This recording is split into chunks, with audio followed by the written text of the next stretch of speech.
네, 주안의 만나 11월 8일 월요일 묵상을 함께 나오도록 하겠습니다. 오늘 말씀은 사사기 3장 12절에서 31절 말씀으로요, 에훗과 삼갈이라고 하는 제목으로 함께 묵상을 나오도록 하겠습니다. 오늘은 사사들 중에서 에훗과 삼갈 두 사람의 내용을 함께 보도록 하겠습니다. 우리 스스로에게 보면 훈련된 기술들이 있습니다. 그것이 스스로 의도가 되었든지 아니면 타의에 의해서 억지로 훈련이 되었든지 간에 그것이 나에게 재산처럼 머물러 있는 그 재능이 있지요.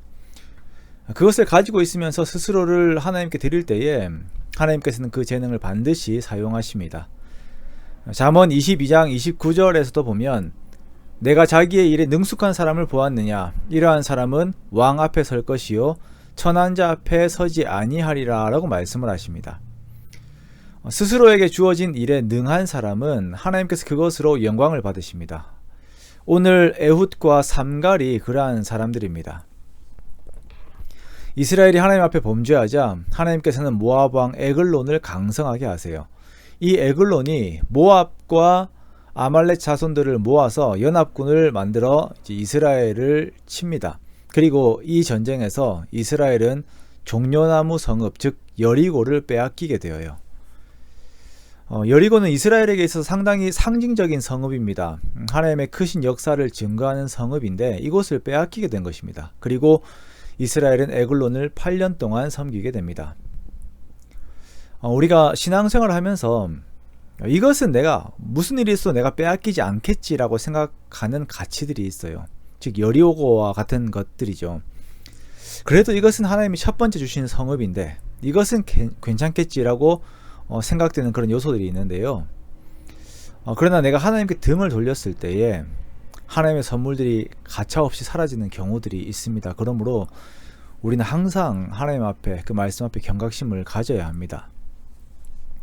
이렇게 에글론 치하에서 8년을 보내는 동안 이스라엘 백성들이 여호와께 부르짖자 하나님께서 한 구원자 베냐민 사람 게라의 아들 왼손잡이 에훗을 사사로 세우십니다. 당시 여리고는 베냐민 족속에게 주어진 기업이었기 때문에 어쩌면 베냐민 사람이 사사로 세워지는 것은 당연한 것인지도 모릅니다. 이 에훗은 왼손잡이에요. 이러한 성경의 표현 때문에 사람들은 에훗이 부족한 자라고 생각을 하는 경우가 있어요. 이제 오른손을 못 쓰는 사람이 아닌가.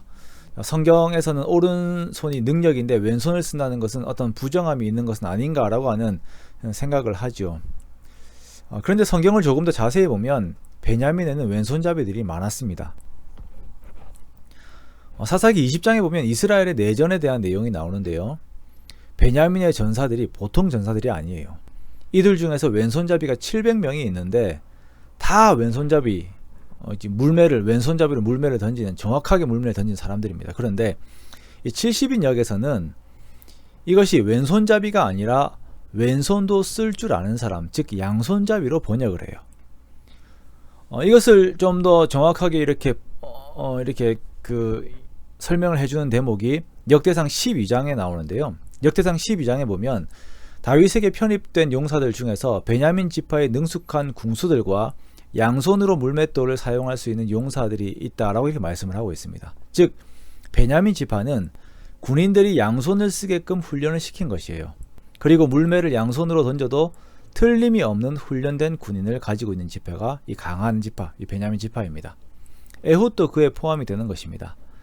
장애를 가지고 있었던 것이 아니라 더욱 뛰어난 능력을 갈고 닦아둔 사람입니다. 그리고 그가 공물을 전달하는 위치를 이용해서 에글론 왕에게 접근해요. 한 규빗 되는 검을 만들어서 오른쪽 허벅지에 숨기고는 무언가 은밀한 일을 말하는 것처럼 하여 신하들을 물러가게 한 뒤에 에훗이 에글론 왕을 찌릅니다. 그러자 그 칼이 몸이 비둔한 에글론 왕을 관통해서 기름이 칼날에 엉기게 되고 에글론은 죽게 되어요. 신하들은 왕이 나오지 않자 왕이 변을 보고 있다라고 생각을 하고는 기다리고 있는데 너무 나오지 않으니까 들어가 봅니다. 그러니까 죽어 있어요. 그리고 에훗은 에브라임 산지에서 기다리고 있던 이스라엘 자손을 부르고 모압의 용사 1만 명을 다 죽이면서 이스라엘을 구합니다. 이 에훗의 태도에서 두 가지를 살펴봅니다. 첫째는 치밀함과 준비됨이 있다라는 것입니다. 우리가 하나님의 일을 할 때에 아무것도 준비하지 않고는 다 내려놓고 하나님이 하시겠지라고 하는 그 방관자적인 태도를 가질 때가 있습니다. 이것은 믿음이 좋은 것이 아니라 게으른 것입니다. 우리는 하나님의 은혜와 나의 게으름을 접목시키면 안 됩니다. 에훗은 자기를 단련하고 치밀하게 준비했어요. 암살에 성공했을 때 에브라임 산지에서 이스라엘 자손들을 접선한 것까지 다 계산이 되어 있었어요. 이렇게 준비하는 삶을 사는 것입니다. 두 번째는 하나님께서 자신의 노력을 사용하신다는 확신이에요. 28절 말씀에 자신을 따르는 이스라엘 백성들에게 말합니다. 여호와께서 너희의 원수들인 모압을 너희의 손에 넘겨주셨느니라. 자, 이 역사에서는 과거 여리고와 같은 초자연적인 기적은 없었어요. 그러나 중요한 것은 초자연적이든 인간의 능력이든 하나님께서 사용하셔서 하나님의 역사를 이루신다라는 것입니다. 에훗은 그것을 믿고 있었고 그 고백을 하였어요. 그는 하나님을 믿는 믿음 안에서 정말 성실하게 자신의 삶을 살았던 것입니다. 삼갈도 마찬가지입니다. 한 절 나오는 삼갈의 이야기는 소모는 막대기로 블레셋 사람 600명을 죽였다라고 기록이 되어 있어요. 그 역시 목동으로 자신의 손에 있는 것에 익숙한 사람이었습니다. 내 손에 익숙한 것이지만 그것이 하나님의 도구가 되었을 때에 이것이 구원의 도구가 되는 것입니다. 사랑하는 성도 여러분, 우리가 믿음이 좋다는 허울 좋은 핑계로 아무것도 하지 않는 그런 게으른 사람이 되지 않기 원합니다. 내가 하나님의 영광을 위한 도구라면 하나님께 쓰시기 좋도록 연단하고 훈련되어야 합니다. 그렇게 나 자신을 하나님께 드리는 것입니다. 그러므로 이미 나에게 주신 은사들을 시작으로 더욱 하나님께 좋은 것으로 올려드리는 저와 여러분이 되시기 원합니다. 어느 하나라도 소홀히 하지 마세요. 그리하여 그렇게 나에게 주어진 것으로 하나님의 영광을 드러내고 하나님의 나라와 의를 위하는 저와 여러분의 복된 삶이 되시기를 주님의 이름으로 축원합니다.